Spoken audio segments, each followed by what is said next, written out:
Simon-Pierre, serviteur et apôtre de Jésus-Christ, à ceux qui ont reçu en partage, une foi du même prix que la nôtre, par la justice de notre Dieu et du Sauveur Jésus-Christ.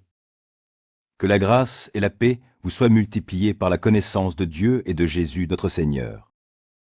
Comme sa divine puissance nous a donné tout ce qui contribue à la vie et à la piété au moyen de la connaissance de celui qui nous a appelés par sa propre gloire et par sa vertu, lesquels nous assurent de sa part les plus grandes et plus précieuses promesses, afin que par elles vous deveniez participants de la nature divine en fuyant la corruption qui existe dans le monde, par la convoitise.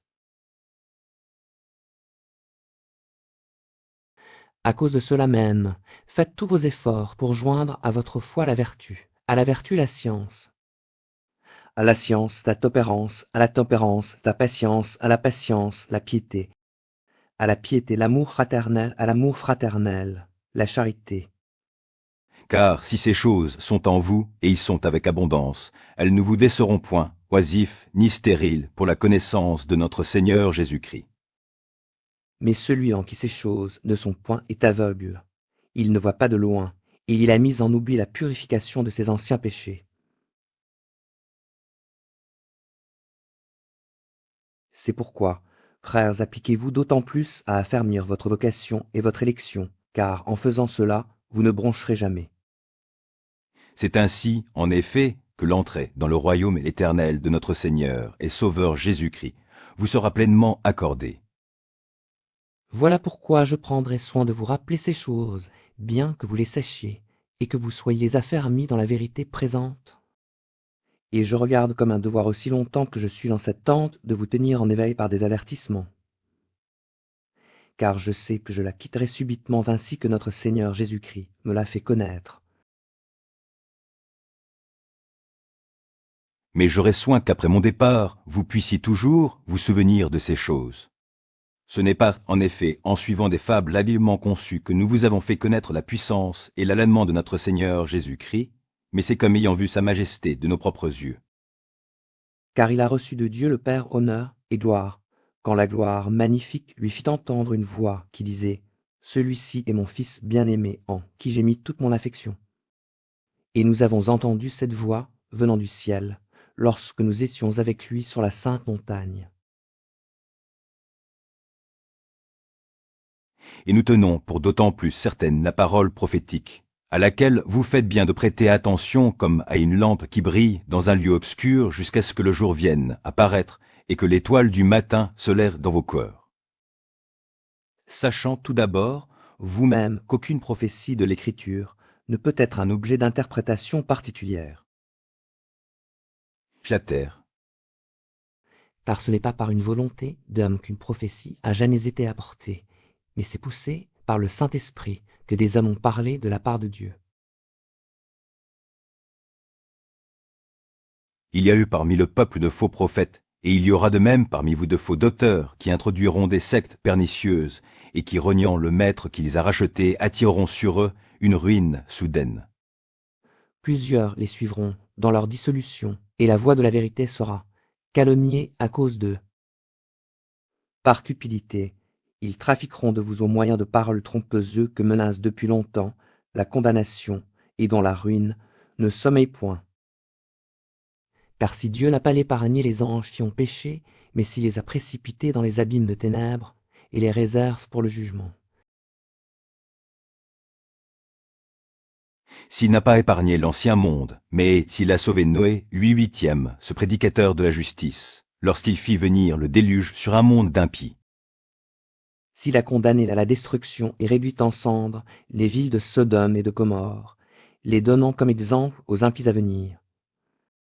Et s'il a délivré le juste, l'eau profondément attristée de la conduite de ces hommes s'enfra dans leur dissolution. Car ce juste, qui habitait au milieu d'eux, tourmentait journellement son âme juste à cause de ce qu'il voyait, et entendait de leurs horreurs criminelles.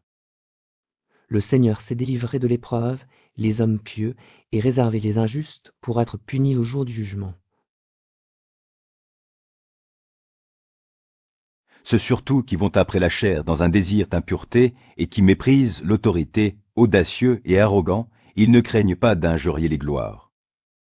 tandis que les anges supérieurs en force et en puissance ne portent pas contre et de jugement injurieux devant le Seigneur.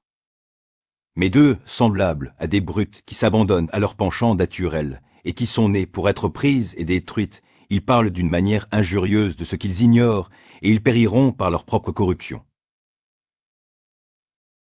Recevant ainsi le cerf de leur iniquité, ils trouvent leur délice à se livrer au plaisir en plein jour, hommes tarés et souillés. Ils se délectent dans leur tromperie en faisant bonne chère avec vous. Ils ont les yeux pleins d'adultère et insatiables de péché. Ils amorcent les âmes mal affermies. Ils ont le cœur exercé à la cupidité. Ce sont des enfants de malédiction. Après avoir quitté le droit chemin, ils se sont égarés en suivant la voie de Balaam, fils de Bosor, qui aima le salaire de l'iniquité. Mais qui fut repris pour sa transgression. Une ânesse muette faisant entendre une voix d'homme arrêta la démence du prophète. Ces gens-là sont des fontaines sans eau dénuées que chasse un tourbillon l'obscurité des ténèbres leur est réservée. Avec des discours enflés de vanité, ils amorcent par les convoitises de la chair, par les dissolutions, ceux qui viennent à peine d'échapper aux hommes qui vivent dans l'égarement. Ils leur promettent la liberté quand ils sont eux-mêmes esclaves de la corruption, car chacun est esclave de ce qui a triomphé de lui. En effet, si après s'être retirés des souillures du monde par la connaissance du Seigneur et Sauveur Jésus-Christ, ils s'y engagent de nouveau et sont vaincus, leur dernière condition est pire que la première. Car mieux valait pour eux n'avoir pas connu la voie de la justice que de se détourner après l'avoir connu du saint commandement qui leur avait été donné. Chater.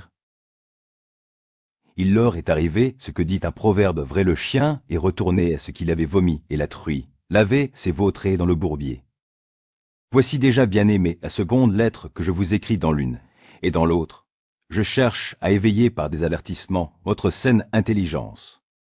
Afin que vous vous souveniez des choses annoncées d'avance par les saints prophètes et du commandement du Seigneur et Sauveur enseigné par vos apôtres. Sachant avant tout que dans les derniers jours, il viendra des moqueurs avec leurs railleries, marchant selon leur propre convoitise. Et disant, où est la promesse de son avènement? Car depuis que les pères sont morts, tout demeure comme dès le commencement de la création. Ils veulent ignorer en effet que des cieux existèrent autrefois par la parole de Dieu, de même qu'une terre tirée de l'eau est formée au moyen de l'eau, et que par ces choses le monde d'alors périt submergé par l'eau.